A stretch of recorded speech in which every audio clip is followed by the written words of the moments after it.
दोस्तों, जीवन में जब जिंदगी अपने इम्तिहान लेना शुरू करती है तब व्यक्ति का असली रूप सामने आता है कि वो इस इम्तिहान का किस तरह सामना करता है।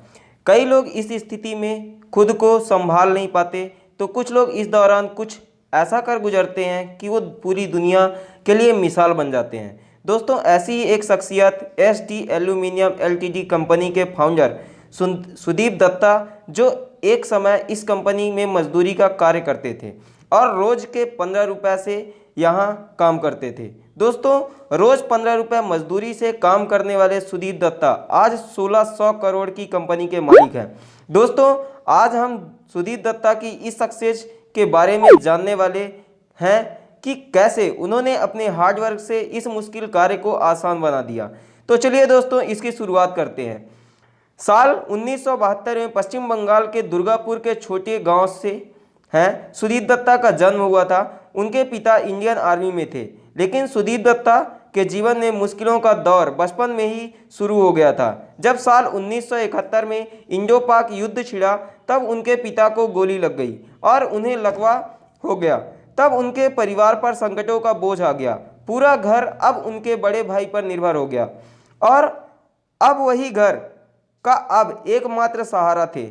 लेकिन उनके परिवार के पीछे समस्या लगी थी।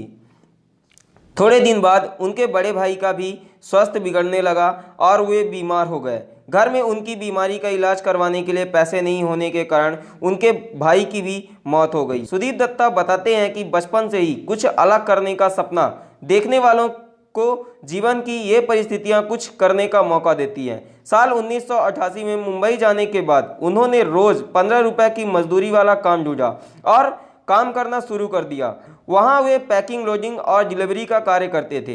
एक काम को करते हुए वो इस कार्य की बिजनेस के बारे में जानने लगे। उस कंपनी में उनके साथ सामान कार्य करने वाले कुछ 12 मजदूर थे। वो समय उनके लिए जीवन का कठिन समय था। एक ही कमरे में सभी लोगों का रहना, खाना पीना होता था। ऐसी स्थिति में उन्होंने करीब 3 साल वहां गुजारे। 3 साल बाद यानी 1991 में सुदीप दत्ता जिस कंपनी में काम कर रहे थे, उस कंपनी के मालिक को बिजनेस में भारी नुकसान हो गया और तब कंपनी के मालिक ने इस फैक्ट्री को बंद करने का निर्णय लिया। और दोस्तों, यहीं से शुरू हुई सुदीप दत्ता की स्टोरी। सुदीप ने इस मौके को जाने नहीं दिया और अपनी आज तक की बचत और दोस्तों रिश्तेदारों से मांग कर कुल 16,000 रुपये जमा कर इस फैक्ट्री के मालिक के पास इसे खरीदने के लिए पहुंच गए।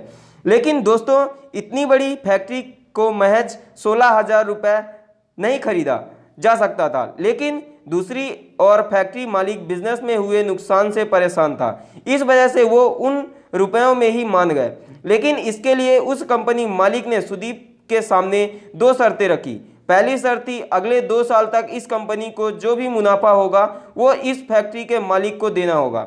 और इस शर्त के लिए सुदीप तैयार हो गए। एक समय था जब वो इस कंपनी में मजदूर बनकर आए थे और आज वो उसी कंपनी के मालिक बन गए। लेकिन कहानी यही नहीं खत्म हुई थी। जब उनके धंधों पर परिवार और कंपनी को खरीदने के लिए जो पैसा उधार लिया था, उनकी जिम्मेदारी उनके ऊपर आ गई। तब मार्केट में पैकेजिंग को लेकर आई नई तकलीफ को अपने हाथ जोड़कर मार्केट में अपनी पहचान जमाने लगे। उन्होंने कभी भी अपनी उम्मीदों को नहीं हारने दिया और लगातार 1 साल तक मेहनत करते रहे। और हर प्रोजेक्ट में वे खुद कंपनी को इस बारे में समझाते थे कि उनकी कंपनी की पैकेजिंग मार्केट में चल रही बाकी कंपनियों से अलग है। ऐसे ही उन्होंने छोटी छोटी कंपनियों से ऑर्डर लेना शुरू किया और अपनी कंपनी का काम चालू किया। धीरे धीरे उनकी कंपनी मार्केट में मजबूत होने लगी। दोस्तों, आज सुदीप दत्ता की SD aluminium Pvt LTG live company Bharat की पैकेजिंग फील्ड में नंबर 1 कंपनी बन चुकी है। और दोस्तों, थोड़े समय बाद वर्ल्ड की 2 टॉप पैकेजिंग में भी सुदीप दत्ता की कंपनी शामिल होने वाली है। साथ ही आज इनकी कंपनी बॉम्बे स्टॉक और नेशनल स्टॉक में भी अपनी जगह बना चुकी है। इनकी पैकेजिंग फील्ड में बेहतर सोच के लिए नारायण मूर्ति भी कहा जाता है। दोस्तों, आज वर्तमान में उनकी कंपनी की मार्केट वैल्यू 1600 करोड़ रुपए से भी अधिक है। अपने जीवन में इतना कुछ हासिल करने के बाद भी आज भी वो एक साधारण व्यक्ति की तरह अपना जीवन जीते हैं। और इस बात का सबसे बड़ा सबूत ये है कि आज भी उनकी कंपनी में काम करने वाले लोग उन्हें दादा कहकर बुलाते हैं। उन्होंने अपने जीवन में सीखकर गरीब और असहाय लोगों के लिए सुदीप दत्ता फाउंडेशन भी खोली है। दोस्तों, हमें सुदीप दत्ता सक्सेस स्टोरी से एक सीख मिलती है कि जीवन में कैसी भी परिस्थिति हो उससे हार ना मानते हुए उसका सामना करना चाहिए। किसी ने सही कहा है, जो लोग संघर्ष के दौर में कोशिश करना नहीं छोड़ते उनको सफल होने से कोई नहीं रोक सकता। तो दोस्तों, कैसी लगी स्टोरी कमेंट में जरूर बताएं और हमारी वीडियो को लाइक करें, शेयर करें और सब्सक्राइब करना बिल्कुल भी ना भूलें। Thank you.